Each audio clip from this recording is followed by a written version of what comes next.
লালমনিরহাট সদর উপজেলার বড়বাড়িহাটের প্রাণকেন্দ্রে অবস্থিত ঐতিহ্যবাহী শহীদ আবুল কাশেম মহাবিদ্যালয় মাঠে শহীদ জিয়া স্মৃতি ফুটবল টুর্নামেন্টের দ্বিতীয় সেমিফাইনাল খেলায় বিএনপির জাতীয় স্থায়ী কমিটির সম্মানিত সদস্য ইকবাল হাসান মাহমুদ টুকু সাংবাদিকের প্রশ্নের জবাবে কি বললেন।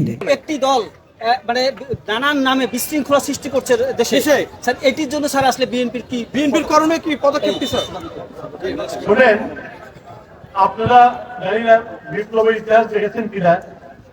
আমাদের সমসাময়িককালে কয়েকটি বিপ্লব আমরা দেখেছি। একটা দেখেছি শ্রীলঙ্কায়, একটা দেখেছি ইরাকে, একটা দেখেছি আমরা মিশরে।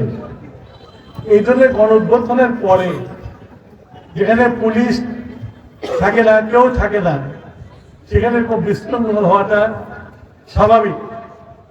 এবং এটাকে বলে যে রেভলিউশনারি তেল, বিপ্লব হয় যে বিপ্লবের লেজ থাকে, সেই লেজগুলো যারা পতিত হয়, যে রেজিম পতিত হয়, তারা এই শয়তানি করার চেষ্টা করবে। আমরা বিএনপি এটার বিরুদ্ধে আছি, থাকবো, লড়াই করবো, গণতন্ত্র ফেরত নিয়ে আসবো।